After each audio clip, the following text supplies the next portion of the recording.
Omaha's news leader, chronicling the stories and people making a difference in our community. This is KETV Newswatch 7's Chronicle. Good morning and welcome to KETV Newswatch 7's Chronicle. I'm Rob McCartney. This morning, we're taking an up-close look at concussions, finding out how they impact the brain and how athletes specifically are tested for them. We'll also talk with sports medicine experts about the importance of contact sports in a child's life. First, though, building a bridge between research and athletics. The Center for Brain Biology and Behavior is located right in Memorial Stadium at UNL. And I spoke with Associate Director Maytal Netta about how they're trying to protect their players. Explain to me, first off, what is a concussion? Yeah, great question. So a concussion is really just any kind of brain injury that comes about from some kind of shaking or some kind of impact, or the brain is kind of moved around inside of the head. Is it very common? Yeah, it's pretty common. There's a lot of different types of ways you can get a concussion, of course. So the kind that we study here is sports-related concussion, which is, of course, when you have impact through some kind of athletic event. Right. And what can happen to someone if they have multiple concussions? Yeah, so obviously having one concussion is not great. Having a series of them can add up to being something much bigger.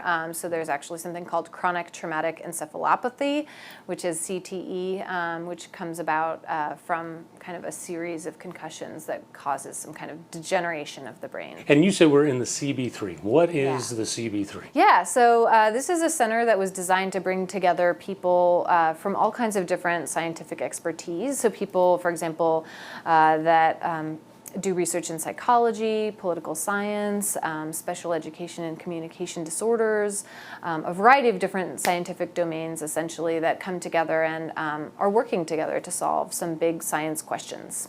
Someone comes in for an MRI, what happens? Yeah, so for example, in our concussion project, they come in, they go into the MRI. We get a number of different types of clinical scans and some high-resolution structural scans, so we get a good, clean picture of what their brain looks like. And then we get a number of different types of connectivity scans. So there's structural connectivity, which is actually looking at the wiring in your brain, right, that connects different parts of your brain tissue. And then there's functional connectivity, which, like I said, is how the brain regions are communicating with one another, and are they more likely to be talking to one another even when you're at rest? That's what I was going to ask you about. So you are doing football, and it's not the only, you mentioned it, I mean, there are a number of contact sports out there. What are you expecting to find when you look? Similarities or what? Yeah, there should be some similarities, right? Probably based on the type of impact or the way the injury occurred, there should be some similarities, but I think we're going to have a much better picture of it once we get a look at these data. So one of the things that we're kind of predicting is when you're looking at how the brain is organized at rest, there are these things called hubs. These are brain regions that tend to communicate with a lot of brain regions. Your lab is located in Memorial Stadium. Everybody knows that's the home of Husker football. You mentioned the other sports involved. How does your research tie into the athletic department? Do they lean on you? And it seems like a pretty good relationship that you have. It's a wonderful relationship we have. Actually, we've been contacted by people at a lot of institutions asking us how it is that we've managed to develop such a great relationship with our athletics program. So we feel really very lucky for that. I think the fact that athletics is involved in what we're trying to do really demonstrates that they care a lot about their athletes, right? The health and safety of their athletes. So we feel very lucky to have that kind of relationship with them. And every researcher I know goes into a study with a hypothesis, obviously, what you hope to find. What do you hope to find? Yeah, that's a great question. So I think there's a number of different things. I think it would be really nice to have a sense for the types of injuries and what kinds of outcomes we can expect. So, for example, to know this is going to really be a long-lasting problem versus this is something that's going to be more minor, and that we could maybe even know that by the type of injury that somebody has even on the field or in the moment. But I think that's quite a ways away. And we mentioned earlier CTEs. I mean, that's one of the very popular discussion topic, obviously. Sure. A lot of football, many coaches across the board are looking at it. What can happen if someone suffers a CTE? I mean, we're talking depression, dementia, death. I mean, Yeah, I think, I think it's pretty variable, and I think that can actually be said for concussion as well. And I think that's partly because these are such broad terms that refer to a lot of different types of specific injuries. So it depends where the injury is happening, and it depends how many of these have been repeated and that sort of thing. So I think my understanding is that these terms really refer to some very broad kind of umbrella event. CTEs really became popular when Dr. Bennett Amalu, Right. And I had the opportunity to talk to him before, and he actually said he likens it to child abuse if parents let their kids under the 18 play contact sports. And he actually had this quote. He said, in the next generation or two, mankind won't be playing sports like rugby, football, or ice hockey, or mixed martial arts. Does your research lead you to believe that could be true? I think that that's a really extreme stance. I think that we can learn more and we can understand more and we can change and adapt so that we can keep doing something that we all love to do, or a great many of us love to do. So I don't think that it has to be so black and white, but I think it will help a lot if the research can shed some light on what are the factors we need to understand and maybe how can we better protect people. And I think it's really incredible that the Nebraska Athletics program is really invested in that goal.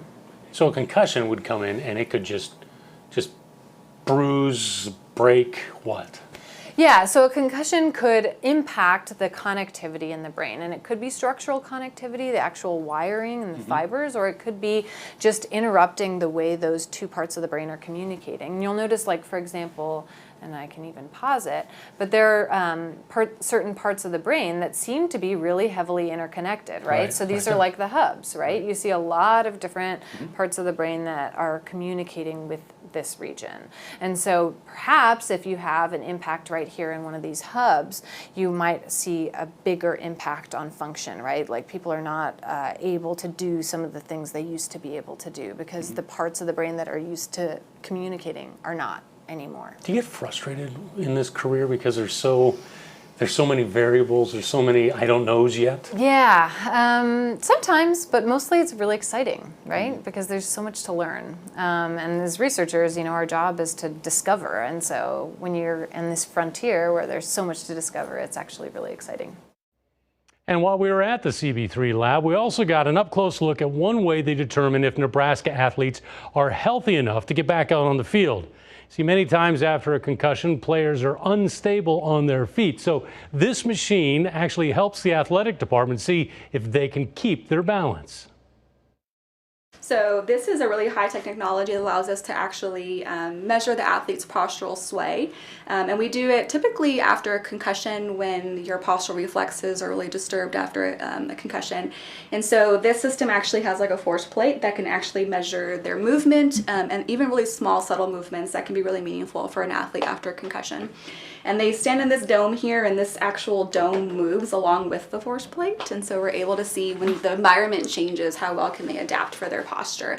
So we use this a lot to guide athletic medicine on if the athlete is ready to return to play, and if they're healthy enough and safe enough on their feet. So the very first condition typically runs for about 30 seconds. And so the athlete's asked to just kind of stand there with their hands at their sides. This is the easiest condition because they're actually able to use their feet and their vision to keep stable. So there's three parts of your balance: your inner ear, your eyes, and your sense of touch. He's got all of them right now to keep his balance. So we'll kind of just show as the system runs. And what you see here is actually Manuel, the figure. And so we can actually see in real time how much he's moving. And in any athlete, particularly in a young adult, we should see very little movement because he has all cues to keep balance. And so you kind of see very little movement of this guy. And so what this then gives us is kind of an abnormal, normal range. So on our system, we're able, you asked the question, how do we know it's normal? We're able to see kind of a percentage of how much balance that person was able to keep. Okay. So then I'll kind of show you the hardest condition, or two of the hardest ones. So the hardest condition is essentially what we have the athlete standing there like he's right now, And the platform, as well as this mountain scene, actually moves with him. So if he moves a lot, everything will move with him. So the idea here is that we're playing with all the system of balance, and he's only relying on his inner ear to keep upright. So Manuel, your job is to be as still as you can. Okay. Because the more you move, the more everything else will move. So you're in complete control. So this is usually the condition that the athlete kind of has the most instability, and our system takes that into account. What we want to see is that they're still in the normal green range, because that tells us, based on his age, his height, that he still has really good balance control, even when we're messing with all these systems of his balance. And this is the most important condition that we use after concussion to determine if they're ready to return to play. So, how do football coaches make sure their players don't need to be tested on that machine? Well, I talked with former Husker and current Skutt Catholic head football coach Matt Turman about keeping his players safe. How do you protect your players from concussions? The big thing is trainer on the sideline, and it's educating the players first of all. You know, a lot of it is players think I'm tough, I'm too strong. And we are trying to educate them that if something is wrong, you don't feel right in the head, you're a little dizzy, you need to tell the coaches, you need to tell your parents, you need to tell the trainer, and we get them checked out right away. When you say you're too tough, what do you mean?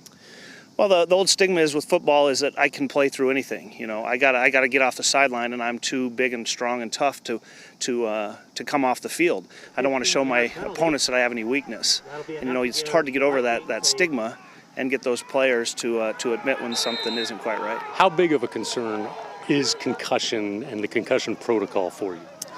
It's a big priority. We've done quite a bit here. We have the helmets now with the Insight chip in them that is connected to a device that tells when a big hit happens. Doesn't necessarily mean they have a concussion, but a big hit has happened, and our trainer will pull them out of the game and check them out and make sure. We have the impact test that they do online, a baseline test just to see where they're at in terms of their brain activity and stuff. And so we do everything we can to protect them, but unfortunately it is football, and sometimes that stuff happens. Now, you obviously played football for Nebraska. You ever have a concussion? I did, probably more than one, maybe in a few more that weren't diagnosed, but I've actually, not knowing where I was at, not knowing the score of the game, not knowing what day of the week it was. But I remember still trying to think and wanting to go out and play. And that's kind of that mentality that we have to try and get rid of now. That if you are feeling groggy or dizzy, that you need to get somebody to check you out. Do you remember how you got the concussion? Yes, a couple of them were in basketball actually. You know, no head protection. Hardwood floor, so that doesn't always work well. I got one while I was in Nebraska, and there was a defensive end named Dante Jones who ended up playing for the Pittsburgh Steelers that came in and hit me as hard as I've been hit. Helmet-to-helmet contact in practice, or it was a scrimmage, I think, and right. I don't really remember much after that. So, gotcha. 3, maybe 4. So what do you think the future is of football and contact sports? Some people actually are calling for eliminating football within 2 or 3 generations. Well, I hope that's not the case. I love the sport. I think it teaches you a lot about life and working hard. You know, I have a 16-year-old, and you know, I know parents talk about it's dangerous. Football's dangerous, but I get more nervous about handing him the car keys than probably giving him a helmet. So. I think as kids grow up, they're going to have all kinds of dangers, and you just got to figure if that's something that they want to pursue. He is doing it the right way? I think so, and as more technology and more technique and safer procedures come into play, I think we can make football safe enough to continue on. All right, still ahead. While some doctors and researchers say kids should not play contact sports, those sports do have some advantages, and we're going to sit down with sports medicine experts, ask them how to find and keep that balance. You're watching KETV News Watch 7's Chronicle.